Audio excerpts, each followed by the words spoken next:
staying consistent without losing your mind. How do you go about doing that? That's what we're going to be seeing in today's video. Let's get started.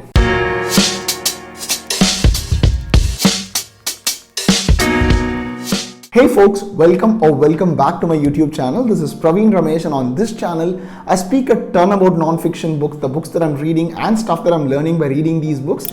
I find it immensely useful. I hope you do too. So as I said at the start, we're going to be speaking about consistency, a topic that I have closely been a student of for the past 5-6 years. You might ask, hey Praveen, what gives you the right to kind of speak about consistency? Who are you? I'm not like one of these productivity gurus or habit gurus or someone who's cracked like a trillion things with my habits. I completely get that, but here's the thing, right? I've been on the other side, right? Other side of the screen, where I have scrolled at YouTube or all the social media apps endlessly. I've had my life in shatters where I've been like partying. I didn't know what I was doing with my life. And at some level, I also felt like, what am I doing with my life? I used to envy people with good habits. I used to envy people who are big time into whatever they were doing. And I used to think, oh my God, I only wish I had the grit and the determination to do what they were doing. And kaboom, there was this one day where, I had like a very bad sports injury that completely changed my life. So then I started thinking, hey, what is it that I can do to, start being more consistent? And since then, it's been 4.5 years since I've been like exercising pretty consistently on most days. At least 3 to 4 days a week is when I work out. And on most days, I try to sleep between 7 and 8 hours. And consistency has kind of helped me publish at least 65 plus videos on our YouTube channel. Consistency has helped me write 200 plus blogs at a point where no one forced me to write, and I started writing because I enjoy. And consistency has kind of helped me open up job opportunities and do well in my current or all my previous jobs as well. So I thought, okay, let me share a few lessons, right? So before we kind of get to how to stay consistent, let's kind of define what is consistency. Consistency is the act of you doing something day in and day out without worrying about the results and doing it because you enjoy doing it. But you might end up asking me, hey Praveen, I have all the right intentions as well. I want to be working out. I want to meditate. I want to eat right. I want to read. I want to do whatever you want to be doing. But hey, I don't enjoy doing that. I tried that for 2-3 months and then I feel like, oh my God, okay, this is not working out for me. So friends, I'm going to be speaking about 2 biggest hurdles that I faced when it came to consistency. So I found 2 problems, right? So the first one, let me start with the story, right? So this was probably 2-3 years back. I remember the exact timeline. I wanted to start reading, right? So I wanted to start reading non-fiction books, and my primary motivation to read was, the people that I was looking up to, the people that I were inspired by used to read a lot, right? So these were people like CEOs, CXOs who would say, hey, I read for 2 hours a day, I read for 3 hours a day, and things like that. And I was like, what? Reading is the single thing that's gonna change my life. So let me buy like 15-20 books. I would like on my payday order 10-15 books, irrespective of whether I'm gonna be reading them or not, irrespective of whether I'm interested in them or not. And then I promised myself I'm gonna wake up and read for 2 hours every day. And then I tried it for probably like 20-30 days.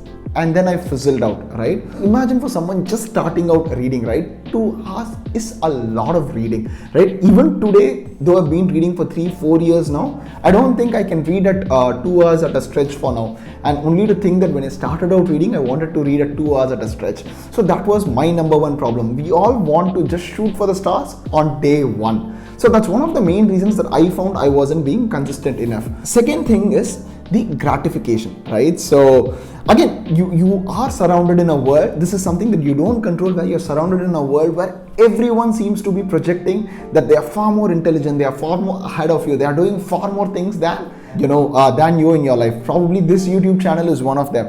But you know what? They just give a snapshot of their life on social media, and at some level, everyone is doing that for gratification, right? So, and we've been tuned to think, oh my God, okay, I need to be instantly gratified if I, start a habit. For example, I start reading, I want to be a good reader within like 1 or 2 months. right? If I start working out, I want to look very chiseled in 2 or 3 months. Let's say I want to start playing a sport, I want to be a pro level player in probably a year from now. Little do we realize or defer these instant gratification. So these two things were the major things that stopped me from being consistent, right? So one was shooting for the long shot on day one, and two, constantly looking for gratification right from the day I started reading or doing whatever I was doing. So what changed? So here are 4 things probably that helped me stay consistent, friends. So one was starting really small with things that I really enjoyed. So starting really small would be the headline that I would go, recommend you folks to do. So what do I mean by that? So when I wanted to start reading, I kind of recollected, hey, what is it that I started enjoying doing as a kid? So I used to follow a lot of sports. So I just told myself that, hey, for the next 90 days, I'm just going to read the sports column of the daily newspaper that we get at our home.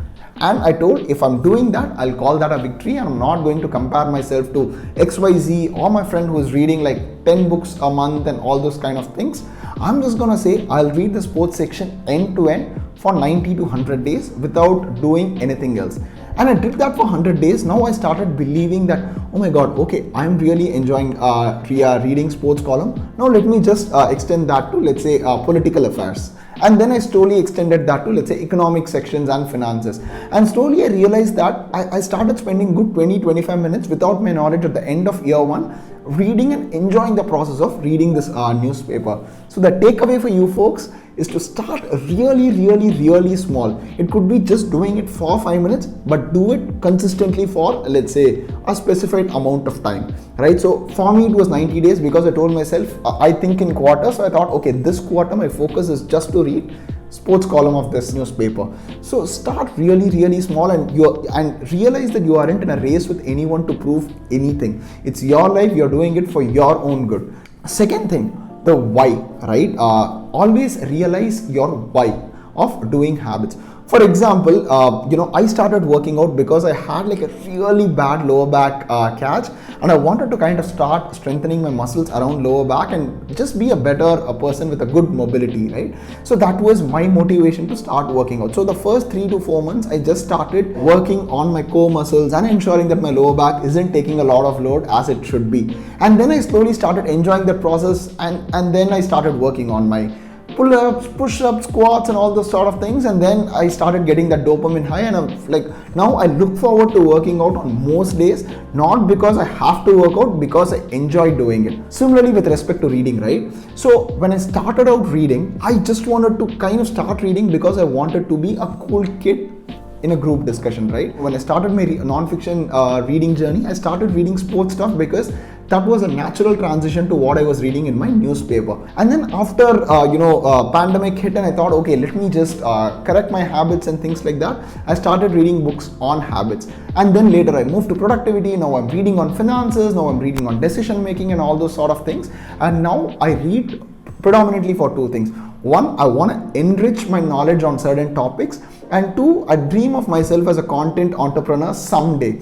And how am I going to get there? I don't know, but that's my ulterior goal, and I just want to keep working towards it, right? So always know your why, and the important thing to remember here is it's okay for your why to keep changing every now and then. It need not be that, okay, I started out because of this and that why should stick around with me forever. It's okay for your why or the reason you're doing the habit to keep changing once in a while.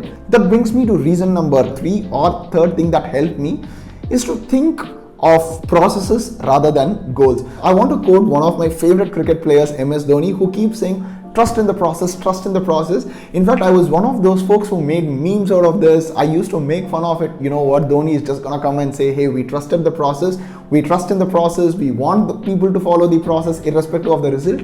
And now, as someone who's in their early 30s, I realize how much process means to our daily life, right? This might be counterintuitive to the second one, where there you're saying attach a goal, here you're saying don't attach a goal.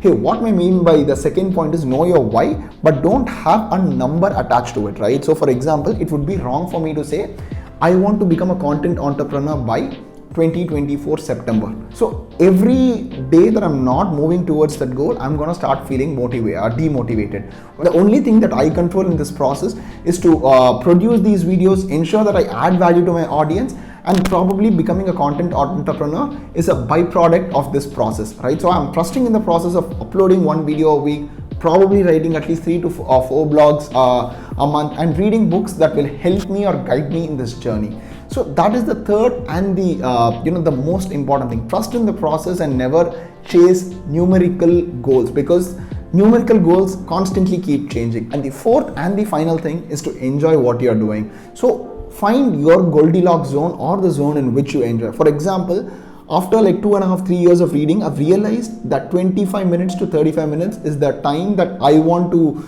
give, where I feel I just read an optimal amount to feel good mentally and just kickstart my day. And over 5 years of practice, I've realized that 5 days of workout a week is what I need to do to ensure or mentally feel that, you know what, I have worked out, right? So anything more than that, I start feeling a bit exhausted and I feel like I'm pulling myself. Anything less than that, I feel like, oh my God, I haven't done enough.